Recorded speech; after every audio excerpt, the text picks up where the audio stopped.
Gracias por estar con nosotros a esta hora. Bienvenidos al Canal Nacional de Informaciones. Este es el espacio @meridiano_CNI, transmitido exclusivamente por YouTube. Recuerden, si les gusta el espacio, recomendárselo a sus amigos y contactos. Recuerden también que estamos en Patreon. Conviértase en patrocinador del mismo. Hoy contamos con la grata participación del doctor Yotin Curi. Yotin es jurista. Me va a permitir un momentito para leerle algunas especialidades y algunas experiencias que ha tenido el doctor Curi en su desarrollo profesional. Fue juez del Tribunal Constitucional del 2011 al 2017, Yotin. 18. Ha hecho estudios diversos en Derecho, como una especialidad en Sociedad Democrática y Estado de Derecho de la Universidad del País Vasco, España, del 2009 al 2014. Cuenta con una maestría de Administración del Estado por el Instituto Global de Altos Estudios en coordinación con la Universidad de Salamanca, España, del 2015 al 2016. Maestría en Derecho Constitucional, concentración jurisdicción constitucional por la Pontificia Universidad Católica Madre y Maestra y la Universidad de Castilla-La Mancha, España, del 2013 al 14. Pendiente de la defensa de tesis para optar por su segundo doctorado. Y si empiezo a leer todo el background del doctor Curi, pues no da tiempo. La entrevista se va a cortar. Yotin, bienvenido al espacio. Gracias por recibirnos desde tu hogar. Muy buenas noches. Gracias por la invitación. Muy contento de estar finalmente en tu programa. Gracias, Sí, Yotin. sí, claro.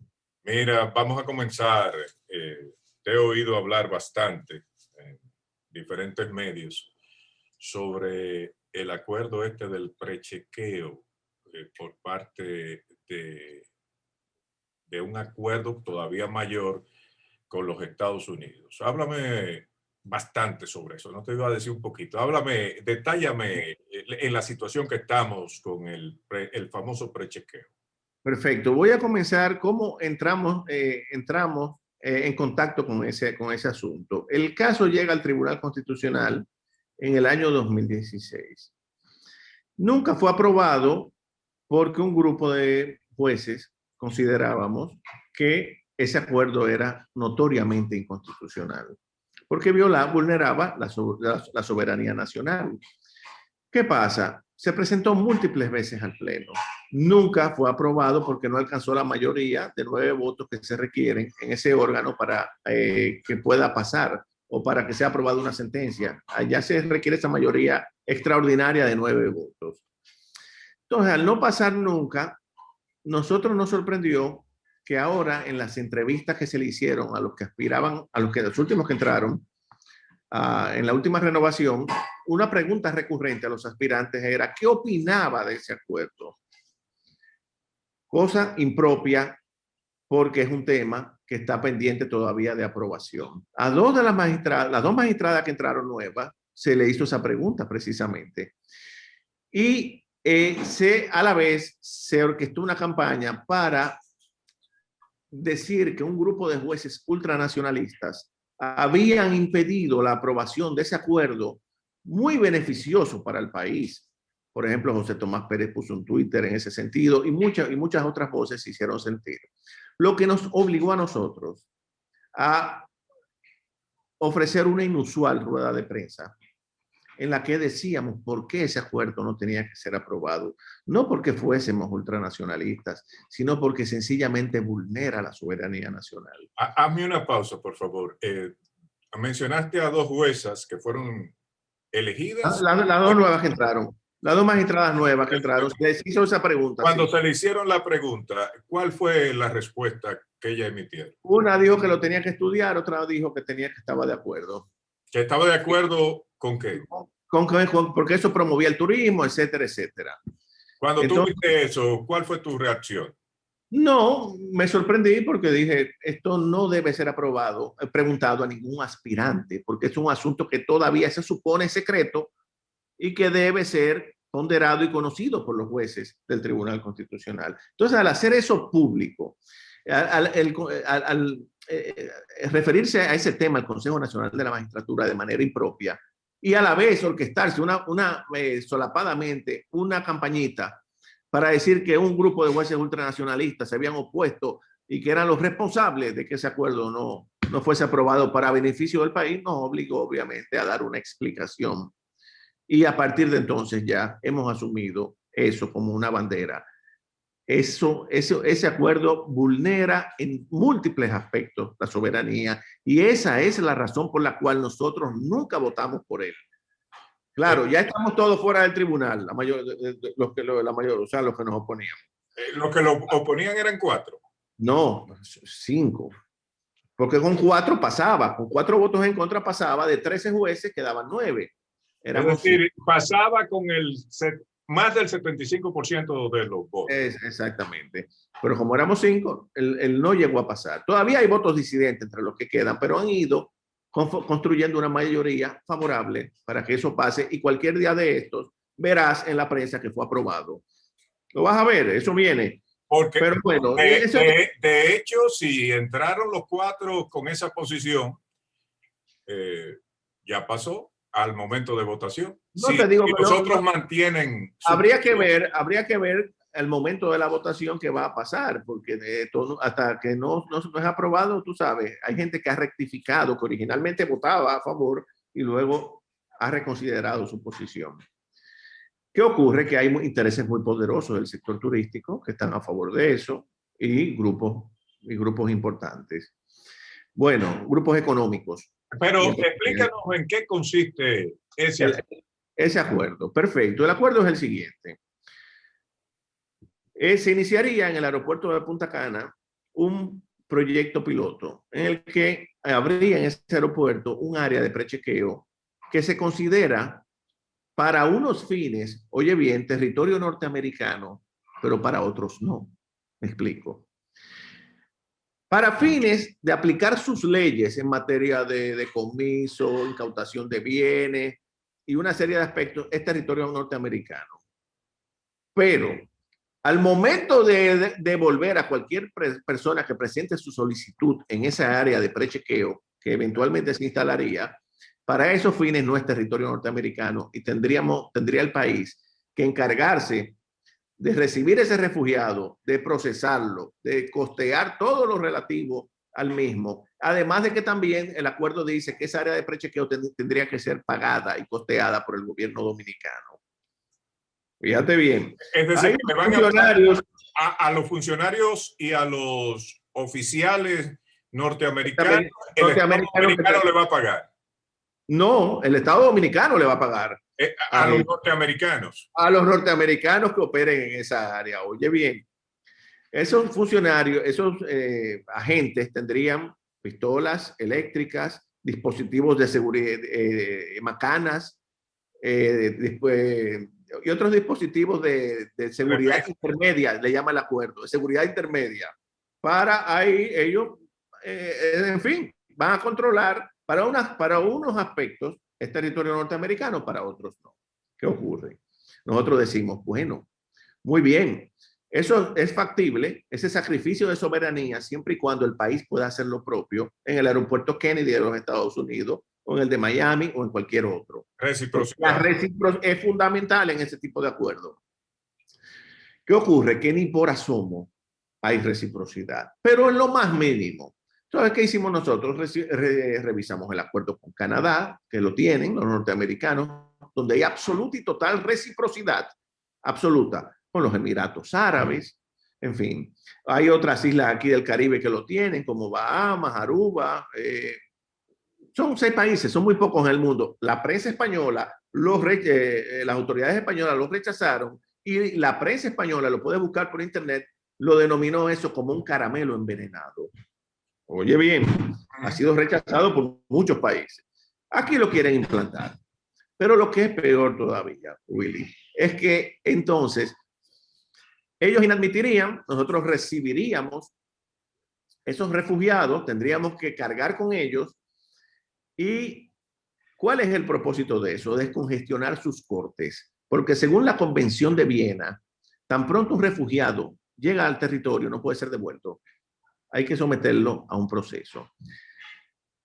Entonces, ¿qué ocurre? Un amigo de Miami me lo explicó muy bien, un abogado. Llegan allí, se fijan en las audiencias, por ejemplo, los cubanos, los haitianos, que llegan allí, dominicanos, personas de todo, de cualquier nacionalidad.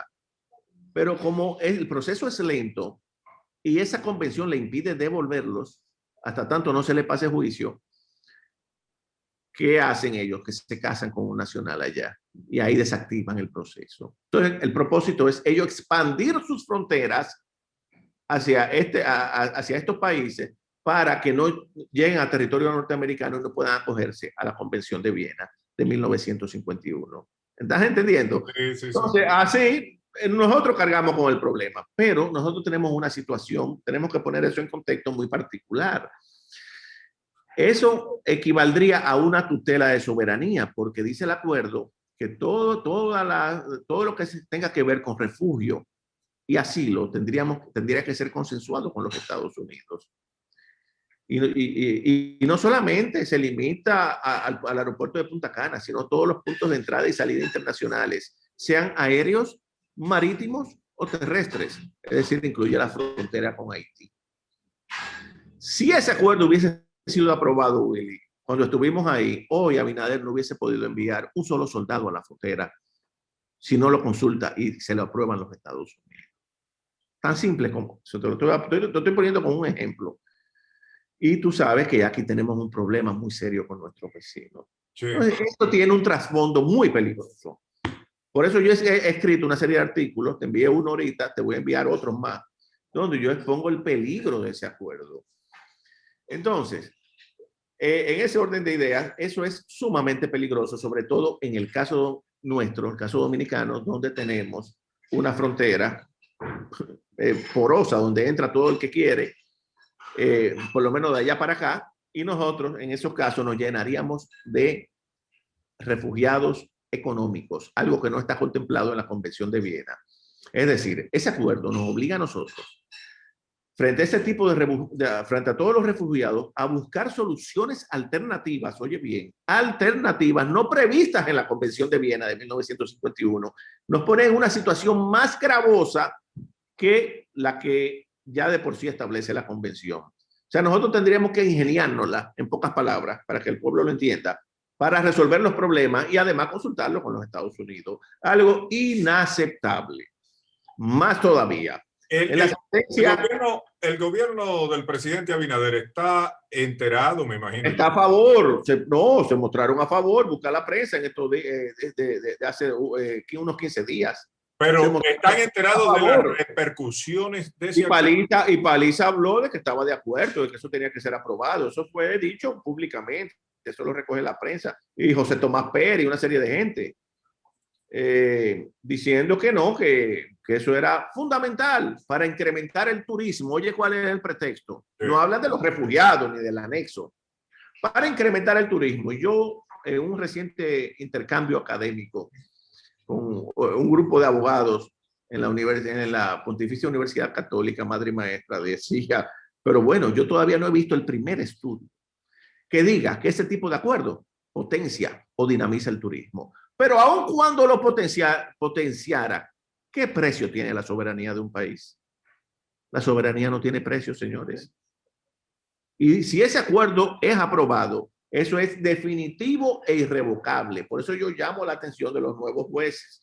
Cuidado, eso es muy peligroso y eso incluso podría deslegitimar al propio Tribunal Constitucional si acepta algo así. Sobre todo, Willy, cuando en la sentencia 315 del año 2015, el tribunal juzgó claramente que frente a un grupo el estatus del personal norteamericano aquí, de que no podía hacer ejercicios militares, no podía portar armas de fuego. Esa sentencia habla de la reciprocidad, que es fundamental, y declaró inconstitucional ese estatus del personal norteamericano en la sentencia 315 del 2015. Entonces, si eso se dijo en esa decisión, ¿cómo ahora vamos a decir lo contrario en una sentencia que se dicte 5 o 6 años después, eventualmente, que posiblemente sea dictada en los días venideros. Entonces, eso entraría en contradicción con ese precedente, porque si ya se dijo, el tribunal afirmó eso, pues tiene que sostenerlo nuevamente. O sea, tiene que ser coherente.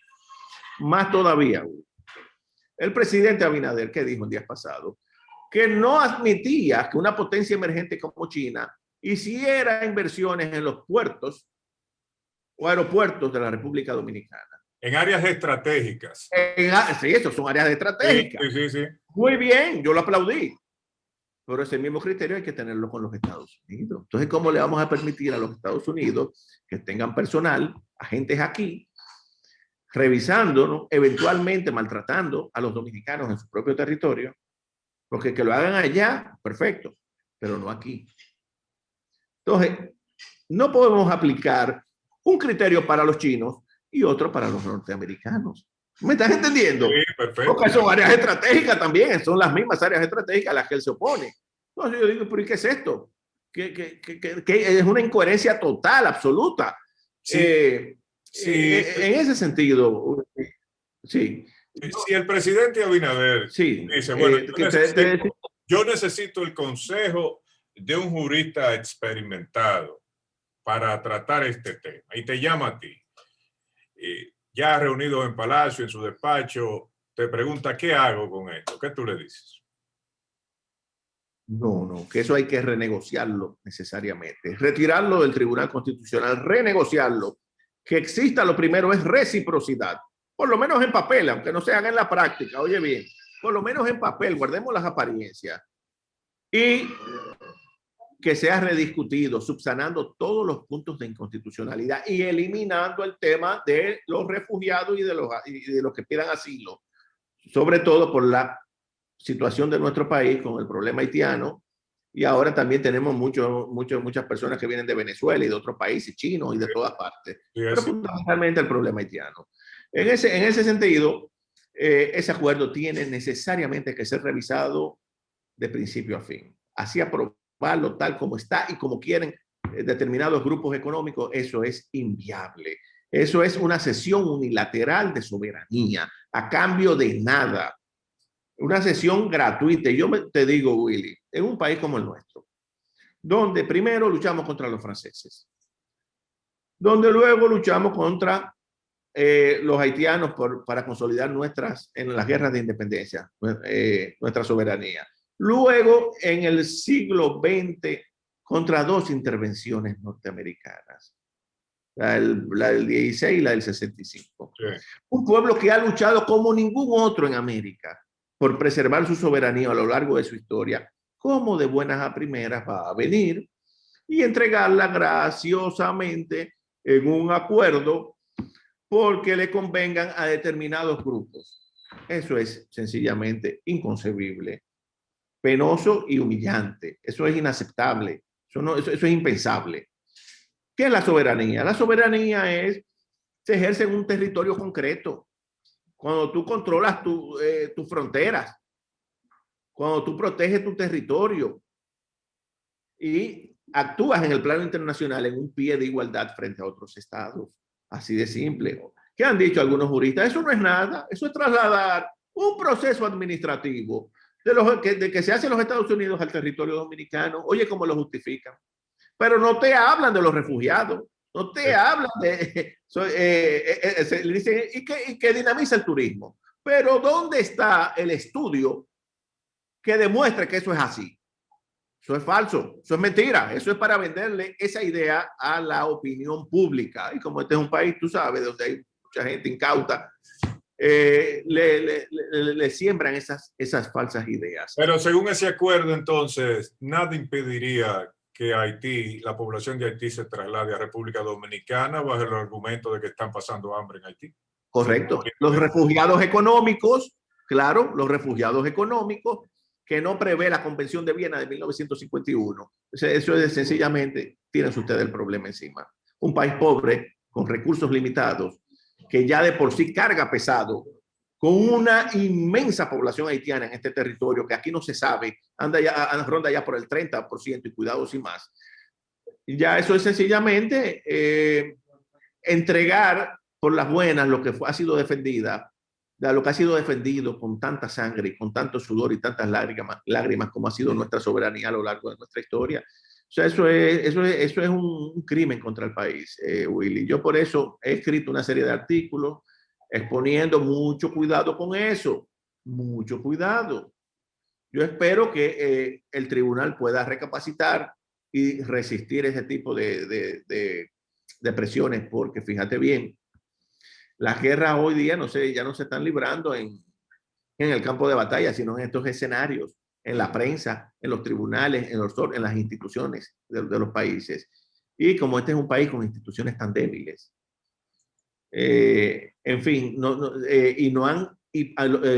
gobernantes irresponsables han hipotecado la soberanía económica de este país con una deuda impagable como la que tenemos nosotros. Entonces nos imponen ese tipo de tratado, que es una forma de unificarnos con los vecinos y de sencillamente cercenar nuestra soberanía. En esa orden de ideas, yo te digo, eso es totalmente, yo me opongo por principio, por convicción. Y si yo estaba persuadido antes del debate, Willy, del debate que hubo en días pasados en la Ocamaima, ahora estoy mucho más convencido cuando oigo los argumentos de aquellos que defienden que no viola soberanía nacional. Ahora estoy mucho más convencido. Definitivamente eso no puede pasar. Eso tenemos que oponernos todos los dominicanos, porque la soberanía, te reitero, no tiene precio. No importa que sean chinos, norteamericanos, rusos, hay que preservarla. Pero no podemos aplicar una regla para los chinos de que no pueden invertir en puntos estratégicos, pero los norteamericanos sí pueden tener personal armado en nuestros aeropuertos y revisarnos aquí como si fuésemos un vuelo doméstico. Imagínate que tú viajarías de Puerto Rico a Miami o a Nueva York. Es un vuelo doméstico. Sí. Esto sería lo mismo. Entonces, esto sería, vamos a decir, un Estado libre y asociado con el nombre de república, entre comillas, ¿verdad? Pero un estado más, una estrella más en la bandera norteamericana. No, al país hay que respetarlo. Eso no puede ser aprobado tal como está. Y no es verdad que eso beneficia al turismo, ni es verdad que eso nos va a dar beneficio a nosotros los dominicanos. No, le dará beneficio a algunos sectores, eventualmente, pero y aún así lo dudo. Eso sencillamente es una cesión unilateral de nuestra soberanía. Bien, gracias por tu participación, Jotin. Prométeme que vas a venir. Yo tenía otros temas, pero fuiste muy explícito y yo creo el tema súper importante. Pero prométeme, sí, prométeme que vas a aceptar otra invitación muy pronto. Claro que sí, siempre, Willy. Al Canal Nacional de Informaciones CNI. A ustedes, amigos, escucharon al doctor Jotin Curi con la proposición de él y el análisis sobre el prechequeo que se intenta introducir al país.